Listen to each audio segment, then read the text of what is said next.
Tahun 2020, sejumlah event olahraga baik yang berskala lokal, regional maupun nasional, bahkan internasional terpaksa ditunda akibat pandemi COVID-19.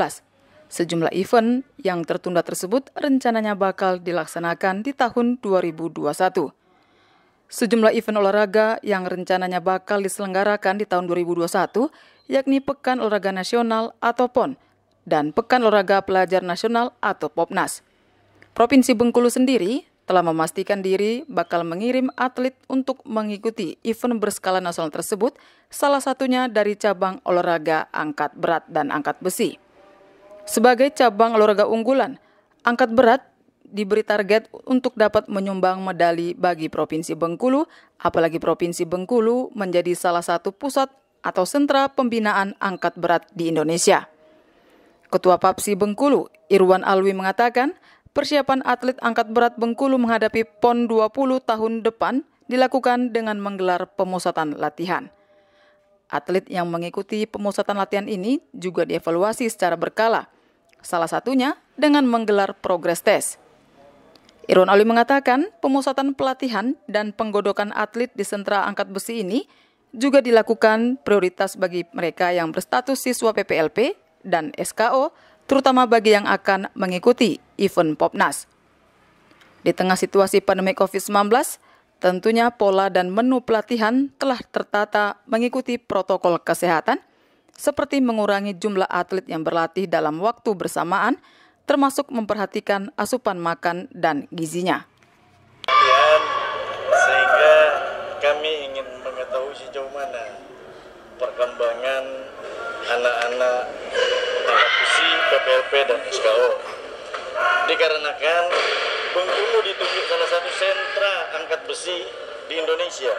Jadi sentra angkat besi di Indonesia itu ada 5 yang ditunjuk Kemenpora dan alhamdulillah Bengkulu satu di antaranya. Nah, untuk itu setiap bulan kami harus melakukan tes berkala. Apapun hasil tes ini akan kita kirimkan ke pusat untuk mengetahui sejauh mana sih potensi atlet angkat besi di Bengkulu. Sementara itu, Kepala Dinas Pemuda dan Olahraga Provinsi Bengkulu, Atisar Sulaiman mengatakan, proses berlatih di PPLP dan SKO selama masa pandemi ini tentunya tetap memperhatikan protokol kesehatan. Misalnya, anak-anak yang di SKO yang tidak boleh tinggal di asrama seperti biasanya. Dan ia pun menambahkan, meski atlet tidak tinggal di asrama, namun kondisi kesehatannya tetap dipantau. Dan tentunya pihaknya membenarkan bahwa progress test memang menjadi salah satu metode yang diterapkan untuk mengetahui perkembangan dan kondisi para atlet secara berkala. Selama masa pandemi ini, para atlet juga telah menjalani rapid test untuk memastikan mereka terpapar atau tidak boleh untuk mengetahui kesehatan mereka pada masa COVID-19 ini. Dan sejauh ini ia mengakui belum terdapat atlet yang terpapar COVID-19. Dan ia pun menjelaskan kondisi pandemik tentunya juga mengharuskan pemerintah daerah untuk lebih mengutamakan kualitas daripada kuantitas atlet yang akan dikirim ke event POPNAS mendatang. Dan tentunya pihaknya menegaskan bahwa para atlet harus menerapkan protokol kesehatan seperti menjaga jarak, mencuci tangan, dan kemudian menjaga imunitas pada saat usai melakukan latihan secara berkala. Wajib yang menyangkut kesehatan anak-anak kan, makanya anak-anak ini kan ada di PPLP. PPLP memang tetap berjalan, tapi memang kita atur karena muridnya dikit. Tapi kalau SKO tidak bisa diasramakan kondisi saat ini. Jadi anak-anak ini ada nginap di rumah familinya, ada nginap di rumah sendiri kan, ada juga nginap di sini kan itu kan, karena harus memang menjaga jarak itu. Nah, memang di akhir tahun ini kita mencoba, Pak Irwan juga menyampaikan ke kita untuk bersama-sama mengevaluasi. Karena kita akan melaksanakan POPNAS itu kalau pandemi ini berakhir itu kan di bulan 8 dan awal bulan 9. Harapan kita anak-anak kan perlu kita evaluasi kesehatannya seperti apa, kesehatannya.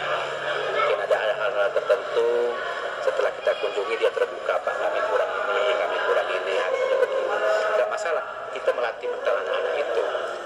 Sementara itu, salah seorang atlet putri angkat besi Bengkulu, Rosa Dian Lorenza, mengatakan bahwa di kelas turun 49 kg, porsi latihan selama masa pandemik ini tentunya sangat berbeda dari biasanya.